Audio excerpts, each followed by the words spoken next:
Welcome to TEIMAS Talks. I'm Perla Gandara, and today we have the pleasure of speaking with Rahul Dhiman, a ESG specialist with extensive expertise across the Asian region. Rahul Dhiman is a director at One Stop ESG, a global platform connecting businesses with over 1,000 vetted ESG solution providers. At One Stop ESG, Rahul helps organizations achieve regulatory compliance and accelerate the transition towards sustainable business models. Rahul has more than 10 years' experience in business development with international clients, and he is now applying that to drive change in the sustainability sector. Today, at TEIMAS Talks, Rahul will be sharing his perspective on global ESG trends, corporate strategies for sustainable transformation, and practical advice for businesses taking their first steps on the ESG journey. So, welcome, Rahul, and thank you very much for joining TEIMAS Talks. It's a real pleasure to have you with us today. Thank you for inviting me. I'm glad to be here. Thank you. And to begin with, we'd like to set the stage with a global perspective. How would you describe the main differences between how ESG is approached by companies in Europe compared to those in Asia?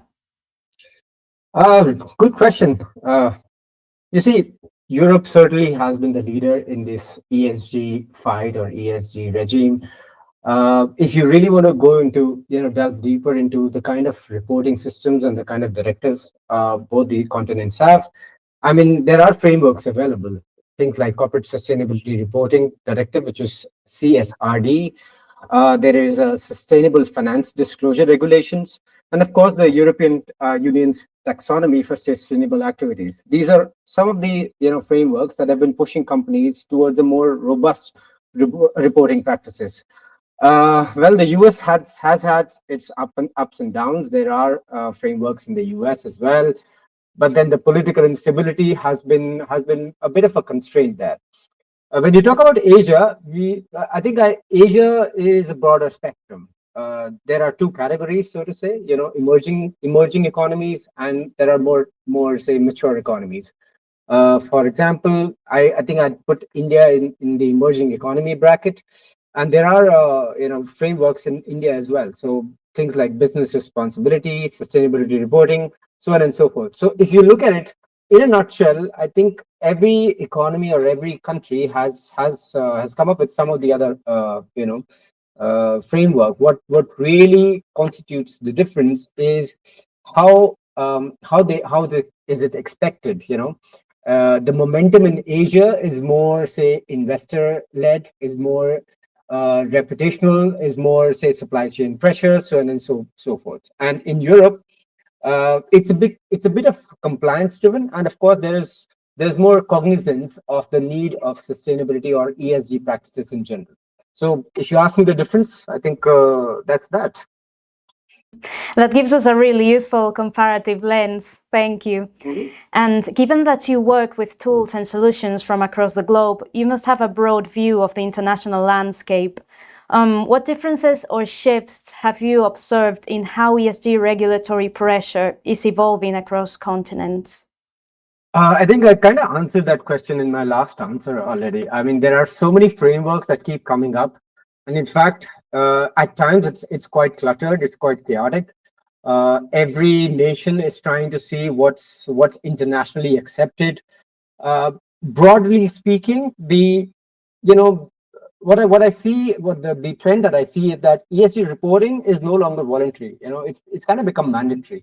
It's become more standardized. It's become more internationally comparable, accepted. So, and this is where an organization like One Stop ESG comes into play.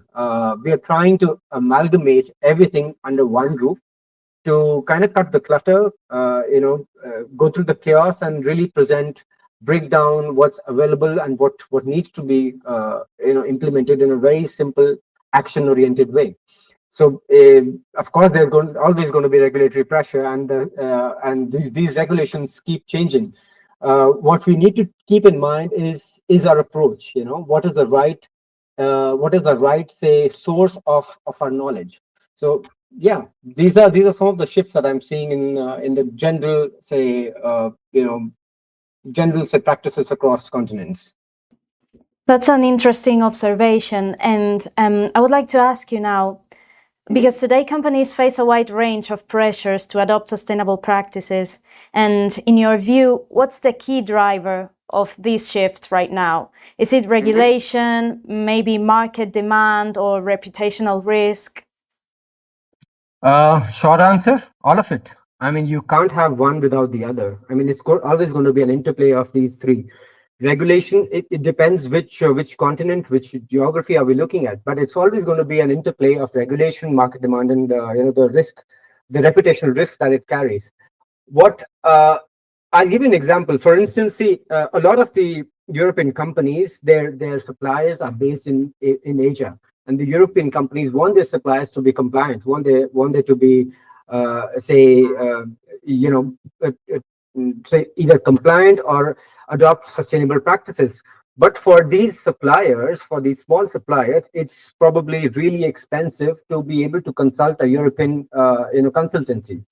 So what really matters is now, can they find a consultancy which is based in Asia, which is based locally? So it's always going to be a mix and match of all these things. And if an organization, if somebody were to provide a local vendor, a local consultancy for these suppliers to be compliant, nothing like it. So it kind of serves both the purpose. The European, say, organization, the company becomes fully compliant, the suppliers become compliant, and they don't have to shell out a lot of money. So I wish I had a better answer, but then it's always going to be an interplay of all three of these. No, but that's a very interesting perspective. And One Stop ESG also offers a wide range of training resources.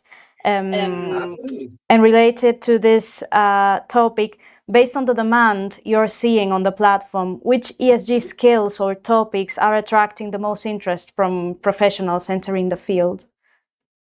Well, incidentally, I think we were actually discussing. We pulled out a report, and some of the top trends that I'm seeing are possibly in all the big say culprits in the your fashion, your retail have been traditionally biggest polluters. And if you ask me, a lot of these demands and a lot of these, say, skills and topics are in this area. For instance, we will see we've been seeing a high an uptick in climate reporting, disclosure frameworks. We've certainly seen data, how data is managed and how digital reporting tools are going to be employed in managing the supply chains end to end. How do you manage your sustainable finance, your green finance, so to say? These are more, say, framework oriented. These might sound very fancy, but if you ask me, practically speaking, it needs to be a more holistic approach. It needs to be how you're integrating your ESG practices into your operations, right from, say, target setting to your operations, and aligning everything, be it reports, the standards, with each and every aspect of the organization. So practically speaking, it's a deep integration of ESG into all the departments. And of course, like I said, the climate reporting, the disclosure frameworks, all these things have seen a healthy uptick. Right. And moving to the topic of waste and its relevance in the sustainability transition, from your perspective, what role does waste management play within ESG frameworks? Well, I'm glad to understand. I'm glad to learn that waste management now has evolved from just a tick box activity to a more central activity. Because you see, uh, organizations have now understood that it's not easy to simply manage waste. You can't. No matter what you do, there will be waste. There will be land. There will be your byproducts might end up in landfills. What organizations now are moving towards is a more circular economical practice. How do you reduce your carbon emissions? How do you make your resources more efficient? So even if there are, I mean, A, try and reduce the waste as much as possible. B, whatever waste is, how do you kind of circulate back into your economy and make it a central part of your business strategy, and not just work in silos. Uh, See, the stakeholders right now are scrutinizing very deeply of how these waste practices are being led, are being adopted. And the three main areas that we spoke about, it's always going to be an interplay, and how brand understand the implications, both from a, say, from a regulatory practice, from say, business responsibility practice, and just the fact that it's not cool to just dump your waste and ruin the environment. To an extension, I think this is an addition to your last question. We've seen a lot of interest in how waste tech solutions are going to be, going to take the central, say, stage. I work in an organization that also manages security and AI. It's really heartening to see how technology, AI in particular, is being deployed, is being used to manage waste. How do you, with quantum computing coming in, how do you manage the the the biggest of, say, hurdles in this area? So waste tech solutions and business models that help us build circular economies is going to be the future. Yeah, definitely waste can't be overlooked in ESG, and now AI is gonna play a key role as well. Yeah. And looking ahead, how do you see corporate waste management evolving within ESG strategies? What key trends are you currently observing? Well, we talk about this, the usual suspects again. For instance, fashion. I mean, I've worked in fashion, and I understand there are challenges. And the biggest challenge is, how do you manage your supply chain at every step? So how I see waste management as a function evolving is simply making your supply chains more transparent, adopting technology to be able to do this. It's going to be an expansion of what we call the EPR, which is the extended producer responsibility. Because traditionally speaking, as an individual, I mean, it was the individual's, say, responsibility to not splurge, to not waste. But now the burden, so to say, has moved from the individual, while the individual is also responsible, but the organization now becomes more accountable, that it is their responsibility and accountability for the entire life cycle of their product. And we will see a lot of innovation in this area. I mean, innovation in, say, how circular businesses, models like that become the central part, the central piece of the business strategy, rather than just a checkbox. Yeah, definitely. That's very insightful. And although we have already kind of talked about this, let's look towards the future. Because what's your vision for ESG 10 years from now? What practices do you think will become obsolete, and which ones will take center stage? Yeah, good question. Personally speaking, I hope organizations and countries and geographies realize the importance, because see, there were some hindrances. COVID certainly played spoil sport for sure. I mean, the global sustainability goals were pushed by a few years, if not more. I mean, what I see 10 years from now, this is both my hope and looking at the trends, that ESG is not going to be treated like a side function. It's not going to exist like a siloed function. It's going to be fully integrated into your core business strategy. I mean, that's how every decision needs to be made. Every decision, be it the target, right from target setting to operations to outcomes to revenue, etc., needs to be aligned with the ESG strategy in mind.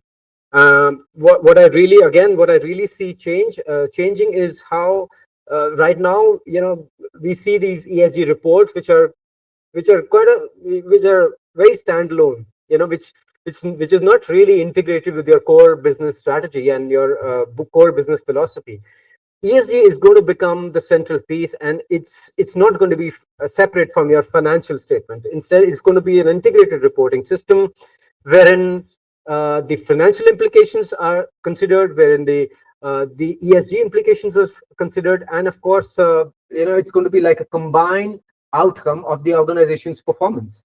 Uh, Across supply chains, I think we need more measurable, more accountable, and more circular practices. And like I say, your intention might be really good, but is it bringing the right impact? In the next 10 years, I believe with the right intentions, people will now start seeing the right impact as well, because we want to make it quantifiable, measurable, as far as the outcomes are concerned. And I hope every organization has a new, say, role, a designation, a chief sustainability officer. In fact, even at One Stop ESG, we've seen so many people show interest in our jobs portal, wherein we see queries almost daily on how can they cross train, how can they upskill, how can they get certifications. So this is really heartening to see people really thinking about sustainability or ESG from a career perspective as well. So I certainly see more resources, both from human resources, monetary resources, and time as a resource pumped into this vertical. Thank you for these perspectives. At the end, you know this very well, because at One Stop ESG, you can see how this evolves. You can see, as you say, that every year there are more positions as ESG directors, ESG technicians, and so on, and that's meaningful. And now, on a more personal note, we're always curious about what inspires those working in sustainability. And I would like to It's certainly not money. but sometimes there are books or thought leaders or experiences that have shaped your approach to corporate responsibility. So in your case, what has inspired you? Well, I used to read a lot. I don't get the time to read as much as I used to. But then the World Economic Forum has been my go-to place. All the reports they have on ESG are wonderful. If you honestly ask me right now, One Stop ESG is serving that purpose for me, because our content game is quite strong. We ensure that we are producing the right content. We're breaking it down into measurable, actionable, points, so that organizations can easily understand, and it becomes easy for them. So for me personally, I simply go to One Stop ESG, look at all the updates, look at all the news, and of course, you need to have a mentor. What really inspires you, in addition to your intrinsic motivation, is a good mentor in this space. For me, I think I've been lucky to have found some mentors in the co-founders that started One Stop ESG. In fact, one of our friends who's completely pivoted from a technology company to everything ESG. So now whatever they do, ESG remains at the core of their practice. It used to be called Q blocks. Now they call themselves Q for good. So this pivot has been really heartening to see, and he's been one of the people that has really inspired me. He's been our consultant, and he's a really nice guy. So check it out. They're doing really stellar work in India and across the spectrum. Okay, we're all noting that down now. And finally, if you had to offer one piece of advice to a company, that company that it's beginning its ESG journey, where should they start? Good question. I think what we really need to realize is as there's a lot that needs attention. As an organization that is starting out, identify what your core, say, strength is, because you need to have a more focused approach. Ensure that you don't spread yourselves too thin, because there is so much that's going on. There is the regulations kind of change almost every day. So ensure that you're focused. Don't get too greedy with adopting or taking up too many, say, projects. Ensure whatever you're doing, you have a focused approach.